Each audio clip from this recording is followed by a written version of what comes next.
Aquí es donde nacen tus pesadillas. Historias reales.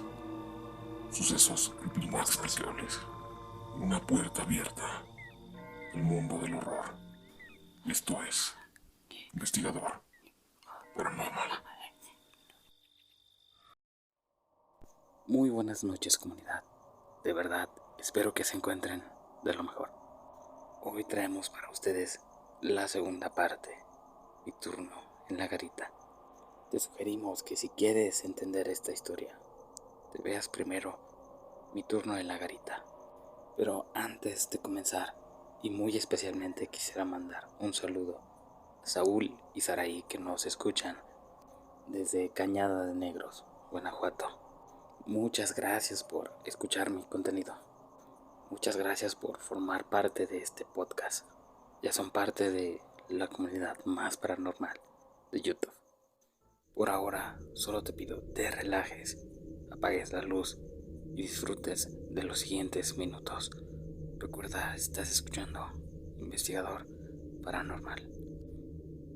Después de un tiempo de aquel suceso con la sombra, muchos de mis compañeros no querían montar guardia en la garita, y mucho menos en los demás puestos del comando regional, pues no era para menos. Que uno lo contara pudiese no ser cierto, pero que tres casi que en secuencia estuviéramos viendo lo mismo, sin poder hablar y pálidos, uno desmayado. Eso era de terror. Poco a poco se fue olvidando.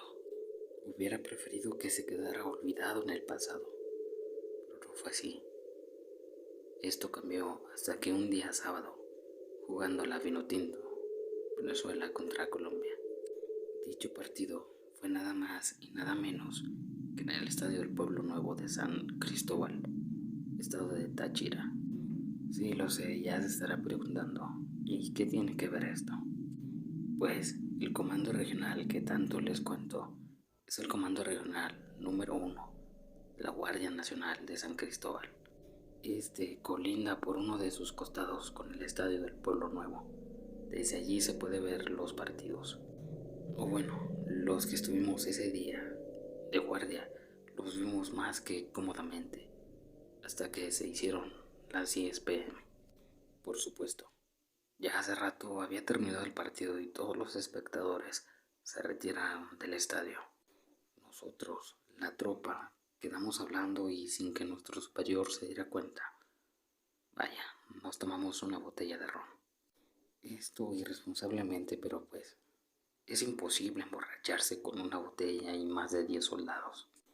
Fumamos algunos cigarrillos y bromeamos un poco, cuando entre la broma un compañero le grita a un hombre que caminaba por las gradas del estadio.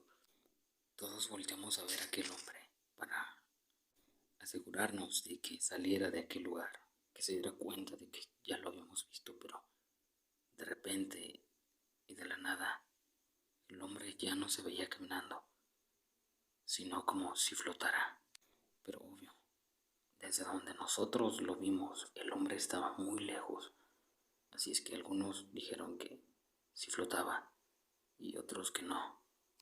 Entre la disputa, el hombre empezó a pasar como si nada las gradas o las sillas del estadio y empezó a cruzar completamente todo el estadio en cuestión de minutos, como si flotara, pero lo raro es que este pasó y entró al comando. En algunos había una sensación de adrenalina y en algunos otros sus caras eran de susto, aunque reían, tal vez de los nervios. Algunos otros pálidos y otros ya corrían. Entre toda esta histeria tuvimos que ir a contarle a un superior que estaba cerca. Obviamente no lo consideramos bien y este nos olió. Él pensaba que era porque nosotros estábamos borrachos, que por eso habíamos alucinado aquello. Tal vez era algún hombre que se había metido y que por lo que llevábamos encima lo vimos flotando.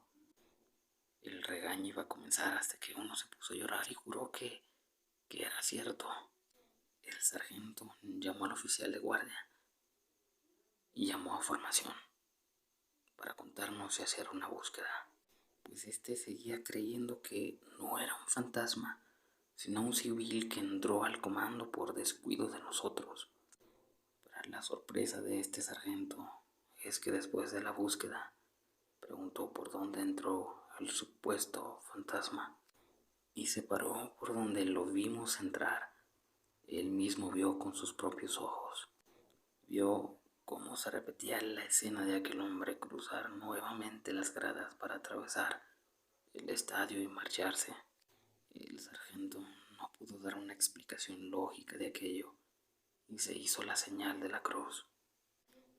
Actualmente sigo trabajando como militar, pero nadie, absolutamente nadie pudo dar una explicación lógica a aquello, ya sea por la borrachera, por los nervios, por cualquier cosa que haya sido. El sargento no había tomado nada y aún así no pudo dar una explicación convincente. Hasta aquí llega mi relato.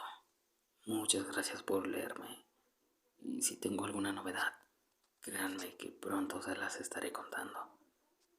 Saludos, comunidad. Comunidad, ¿qué les ha parecido esta historia? Espero que les haya interesado tanto como a mí. Recuerden compartir con un amigo al que quieren asustar. O simplemente si es que él también o ella disfrutan de estos relatos para pasar un rato de terror. Por mi parte, esto ha sido todo. Soy el investigador paranormal. Y recuerda, ya te conté una historia.